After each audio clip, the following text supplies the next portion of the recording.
샬롬.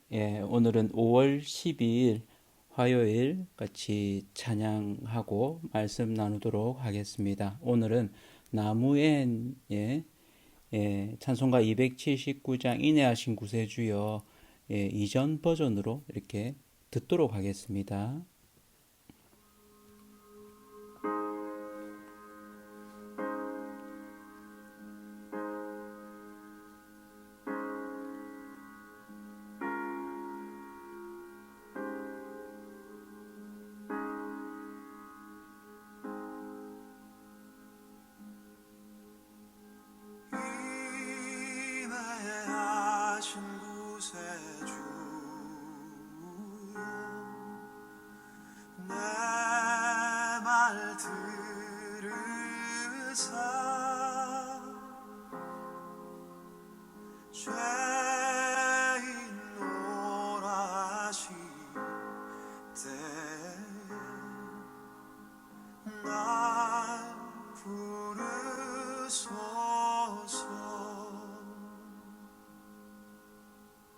자비하신 보좌 앞에 꿇어드려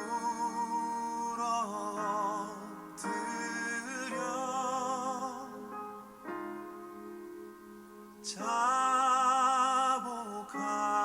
회개하니 믿음 주소서. 주여 주여 내 말 들으사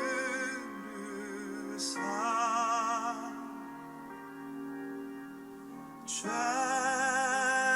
노라 하실 때에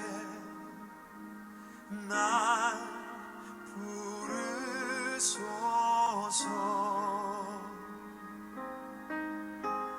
주여 주여 내 말 들으사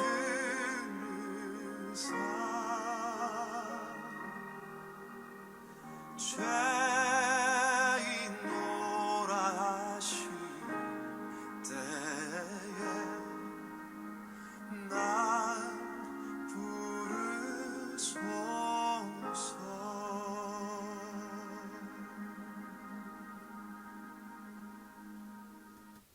아멘. 오늘은 사사기 21장 16절에서 25절까지 제가 표준세 번역으로 한번 읽어 드리도록 하겠습니다. 그때의 회중의 장로들이 걱정하였다. 베냐민 지파 가운데서 여자들이 다 죽었으니 이제 우리가 어떻게 하여야 살아남은 남자들에게 아내를 짝지어 줄 수 있겠습니까? 그들이 또 말하였다. 베냐민 지파에서 살아남은 남자들에게도 유산이 있어야 이스라엘 가운데서 한 지파가 없어지지 않을 것입니다. 그러나 이미 이스라엘 자손이 자기 딸을 베냐민 사람과 결혼시키는 사람은 누구든지 저주를 받을 것이라고 맹세하였으니 우리는 아무도 우리의 딸들을 그들과 결혼시킬 수 없습니다. 그래서 그들은 한 묘안을 생각해냈다. 그렇다. 실로에서 해마다 열리는 주님의 축제가 곧 다가온다. 실로는 베델 북쪽, 르보나 남쪽, 베델에서 세겜으로 올라가는 큰 길 동쪽에 있다. 그리고 그들은 베냐민 자손에게 이렇게 지시하였다. 당신들은 가서 포도원에 숨어서 살피다가 실로의 처녀들이 춤을 추러 나오면 포도원에서 달려나와 그 실로의 처녀들 가운데서 하나씩 붙들어 아내를 삼아 베냐민 땅으로 돌아가시오. 그들의 아버지들이나 오라버니들이 우리에게 와서 시비를 걸면 우리가 그들에게 전쟁에서 여자를 잡아다가 아내로 삼듯 여자들을 빼앗아 온 것이 아니니 딸들을 그들의 아내로 삼도록 하여 주시오. 또 당신들이 딸들을 그들에게 준 것이 아니니 당신들이 맹세한 것을 스스로 깨뜨린 것도 아니오. 하고 답변해 주겠소. 그래서 베냐민 자손은 그 지시대로 하였다. 그들은 춤추는 여자들 가운데서 자신들의 수요만큼 여자들을 붙들어 아내로 삼고 자기들이 유산으로 얻은 땅으로 돌아가서 성읍들을 재건하고 거기에서 살았다. 그때야 이스라엘 자손도 그곳을 떠나 각자 자기 지파와 자기 가족에게로 돌아갔다. 곧 각자가 그곳에서 떠나 자기가 유산으로 얻은 땅으로 돌아간 것이다. 그때에는 이스라엘에 왕이 없었으므로 사람들은 저마다 자기의 뜻에 맞는 대로 하였다. 예, 오늘은 악순환의 고리를 끊는 법이라는 제목으로 말씀을 나누도록 하겠습니다. 예, 소위 이렇게 안 좋은 것이 계속해서 반복되어 그것이 고리에 고리를 물고 예, 끊임없이 반복되는 것을 우리는 악순환이라고 합니다. 반대의 말로 선순환도 있죠. 좋은 일, 감사, 그리고 또 그로 인해서 좋은 결과, 다시 또 좋은 일, 이럴 때는 이제 선순환이 펼쳐진다고 하는데요. 이 사사기 마지막 장을 보면서는 참 어떤 면에서는 암울하게 끝나는 이런 부분들이 있습니다. 그리고 그 암울하게 끝나는 부분의 이유가 사람들이 자기의 뜻에 맞게 자기 소견에 옳은 대로 행하였기 때문에 그렇다라는 것을 이야기합니다. 여기서 자기 소견은 하나님의 뜻과는 구분되는 오히려 이렇게 반대되는, 그래서 하나님의 명령하심에 따르지 않는, 그리고 자기가 하고 싶은 대로 하는 이런 부분, 그래서 악한 의도가 담겨 있습니다. 여기서 악한 의도는 사사기의 19장부터 21장에서 있었던, 저는 이제 당시에 이렇게 연약한 자, 여자이죠. 그래서 이 사람들이라고 할 때 이시 남자를 표현하는 히브리 단어가 쓰여 있습니다. 그래서 남자들이 저지른 이런 자기 소견에 옳은 대로 행하는 것, 그것은 여자를 함부로, 여기서 함부로로 할 때는 폭력적으로 대하는 것을 말하죠. 그래서 그 부분, 레위인이 레위인의 첩을 데리고 오는 그런 과정 가운데서 기브아의 불량배들이 처음에는 레위인을 이렇게 성적인 관계를 하기 위해서 그를 우리에게 달라라고 이렇게 문을 두들기고 어떤 면에서는 겁을 주고 행패를 부렸죠. 결국 그 집에 머물게 한 노인이 자기 딸과 이 레위인의 첩을 주겠다라고 말을 했는데, 레위인이 뭐 그 말에 감동을 받아서인지 자기 레위인의 첩만 이렇게 내놓게 됩니다. 그러니까 자신의 안전을 위해서 그 첩을 내놓는 부분, 이것도 한편으로는 이 레위인이 첩을 어떤 식으로 생각하느냐 하는 부분에 있어서 마치 자기 소유물처럼 이렇게 여기는 이런 부분들, 뭐 그 당시에는 여건이 훨씬 이렇게 낮았기 때문에 그럴 수도 있지만, 이런 이 레위인의 태도, 그리고 결국 그로 인해서 기브아 불량배들이 그를 윤관하고 밤새 괴롭힘을 당한 이후에 이 레위인 첩이 그래도 그 집에 돌아와서 문고리를 잡고 거기에 쓰러지게 됩니다.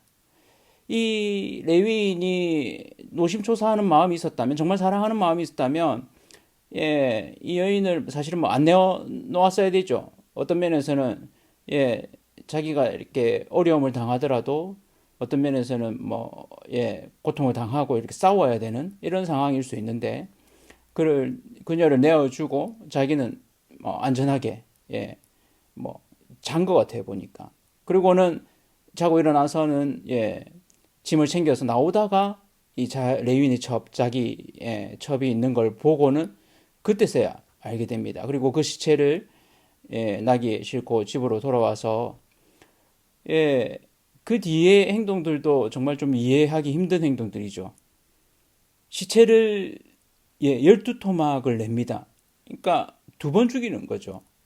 그래서 이런 레위인이 행한 이 모양새, 자신이 마치 하나님인 양, 이 기브아 사람들이 잘못한 것을 스스로 평가하고 판단하고 심판하는 자가 되어지죠. 그리고는 그것을 이스라엘 12지파에게 보내게 되고, 그로 인해서 이스라엘이 다 일어나서 이 기브아의 불량배를 내어놓으라고 베냐민 지파에 이야기하고, 베냐민 지파는 또 그에 대해서 내놓지 않고 의리를 지키면서 오히려 그로 인해서 베냐민 여자들이 다 멸절하게 됩니다. 예.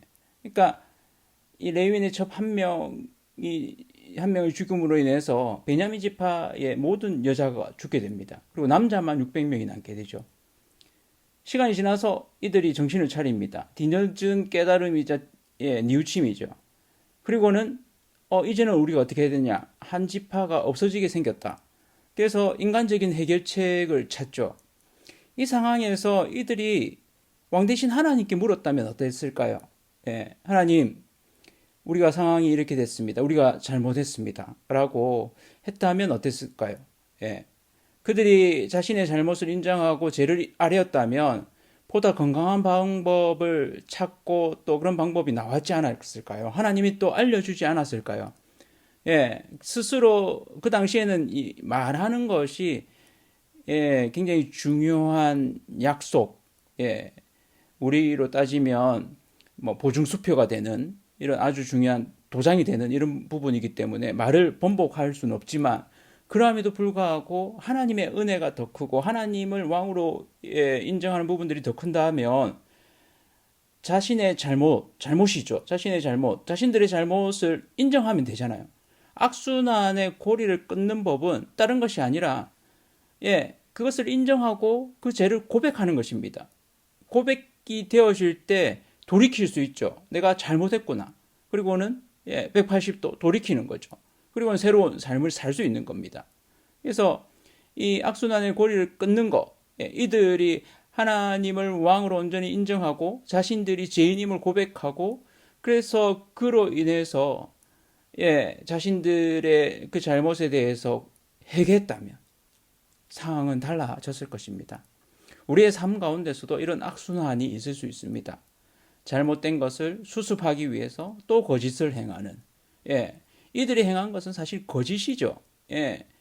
말은 사실은 내어주지 않겠다. 그러면 저주를 받을 것이다 하고서는 뭡니까? 결국 교묘한 방법으로 내어주면서 내어주지 않는 것이라고 이 교묘함, 인간의 간사함 이런 부분들이 섞여 있는 것을 보게 됩니다.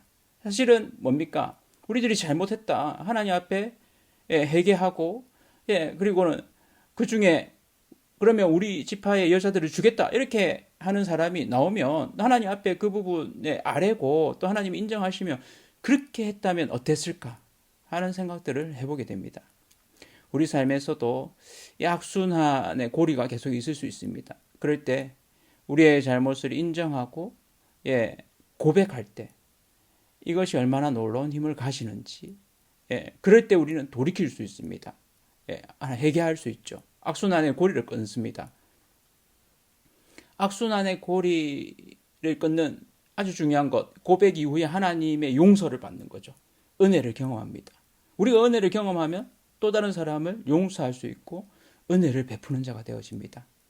이 하루를 지내면서 그 하나님의 은혜에 대해서 묵상하고 우리는 선순환을 만들어내는 그런 자로 살아가기를 축복합니다.